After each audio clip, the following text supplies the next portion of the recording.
ताकि जब आप अपने स्टेज पे हो तब आपके दिमाग में हो कि हाँ ये समस्याएं हैं, मुझे इनका निपटारा करना है।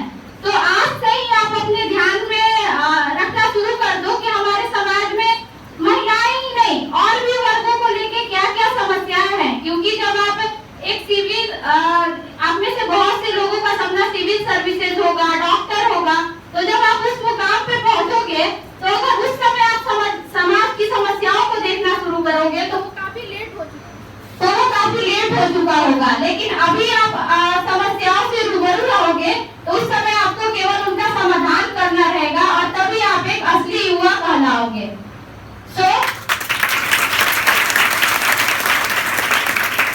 So India is called as Bharat Mata, not Bharat Pita. Then why on earth India has become the fourth most dangerous place for women to reside in? आप लोग रिकॉर्डिंग कर सकती है, मोबाइल ऑन कर सकती है, मोबाइल आप लोग रिकॉर्डिंग कर सकती है, कोई दिक्कत नहीं है, घर पर दिखा सकती है, बढ़िया चीज दिखाने में कोई दिक्कत नहीं है।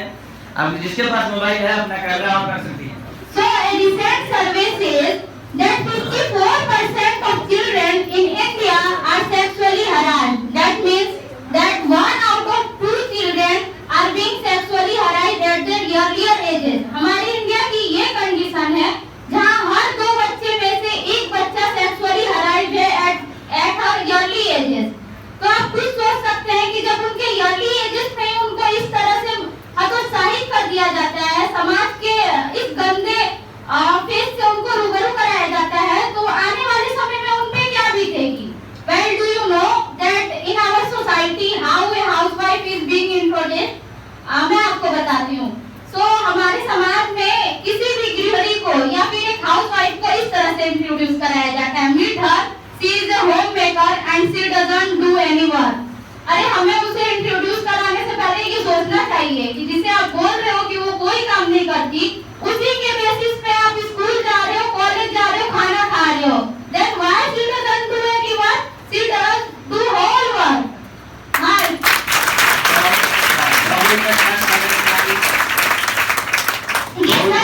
कि वुमेन एम्पावरमेंट के लिए एजुकेशन की जरूरत है, बहुत जरूरत है। बट हमारी जो मदर्स हैं जो अपने जमाने में एजुकेशन नहीं ले पाई किसी कारणवश, अब उन्हें हम तो एजुकेशन ले रहे हैं ना, हम अपने जरिए उन्हें बताएंगे कि हाँ माँ हम समाज में ये परिवर्तन लाना चाहते हैं, इसलिए तो वो हमें बाहर पढ़ना चाहते हैं, ना कि इसलिए कि जब हम बाहर से पढ़ के तो अपने मदर को बोले। इवन बहुत से बच्चे बोलते हैं mom please shut up, stop irritating me. आप में से शायद ही कोई ऐसा होगा जिसके पास ये गट्स हो कि वो अपने फादर को ऐसे बोले। जब हम अपने फादर को ऐसे नहीं इस लहजे में बात नहीं करते तो हम अपने मदर से इस लहजे में क्यों बात करते हैं? मैं यही बोलना चाहती हूँ कि चाहे आपकी सिस्टर हो, आपकी मदर हो, उनकी रिस्पेक्ट करो, वो चाहे एजुकेटेड हो ना हो। अगर आप उनके बदौलत एजुकेटेड हो रहे हो तो उस एजुकेटेड, जब आप एजुकेटेड हो के आओ तो उनके लिए रिस्पेक्ट शो करो।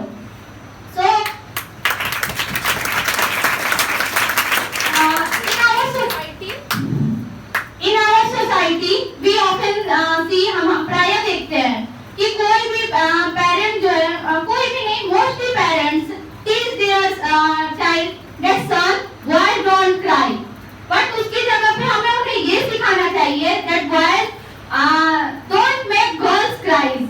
ये हम शायद ही सिखाते हैं, तो हमें समाज में यही सब परिवर्तन लाने की जरूरत है।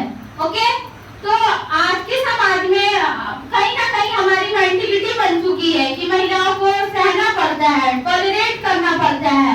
इवन मैंने ही अपने रिलेशन में बहुत से ऐसे एग्जांपल देखे हैं जहाँ शादी के बाद लड़कियों के साथ अगर कुछ गलत भी होता है तो वो चुपचाप टॉलरेट करते रहती हैं। Why will we tolerate? We will also do job. We also get education. Then why we will only tolerate? We will raise our voice.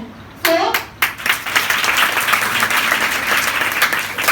मैं आप सभी को बस यही बताना चाहूंगी कि इस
करना होगा। Then if you want to do something, say to a woman. अगर तुम कुछ करवाना चाहते हो तो एक महिला को बोलो। And if you want to say something, और अगर तुम कुछ बोलना चाहते हो, then say to a man. लेकिन आप टोटली इसके अपोजिट हो रहा है। हम महिलाओं को कहीं ना कहीं बोलने के बजाय उनकी आवाज को और दबाना चाहते हैं। या of course there are many men in society who respect women, who salute women. Yeah, I respect that man. But today I am here to talk about that man who suppressed women. Today I am here to talk about that women who are being forced to go into prostitution, who are being forced to dowry system. मैं आज उनकी बात करना चाहती हूँ। तो हमारे समाज में यही समस्याएं हैं। बट आज जो समाज है कहीं ना कहीं उसमें महिलाओं की स्थिति सुधरी भी है। बट हम आज भी हमारे आसपास ऐसे कितने इलाके हैं जहाँ पे महिलाओं की स्थिति बहुत खराब है। इवन मैं जहाँ वाराणसी में पढ़ती हूँ वहाँ पे मैं अपने आसपास देखती हूँ कि जो गर्ल्स अभी खुद को यूटिलाइज करने की हालत में नहीं होती हैं, वो हाथ में बच्चे लेके उनको यूटिलाइज करती हैं। I think 18 या 19 इयर्स की गर्ल्स।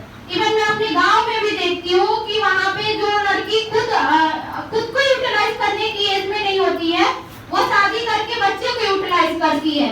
तो ये सब जो चीजें हैं वो हमारे भारत को डेवलपिंग से डेवलप करने में रोक रही हैं। तो हमें इन सब चीजों को रोकना होगा। मैंने बस समाज की समस्याओं को आपके सामने लाया। अब जब आप आने वाले 3-4 सालों में किसी न किसी मुकाम पे होंगे तो आप अपने अपने स्तर पे प्रयास करिएगा कि इन समस्याओं को दूर करो। मैं भी करूंगी, आप भी करोगे, तब ये समस्याएं खत्म होंगी। और हाँ, आज महिलाओं का पर्व है। आज मैंने बहुत सारी महिलाओं और गर्ल्स के चेहरे पे एक यूनिक स्माइल देखी, एक मोटिवेशन देखा।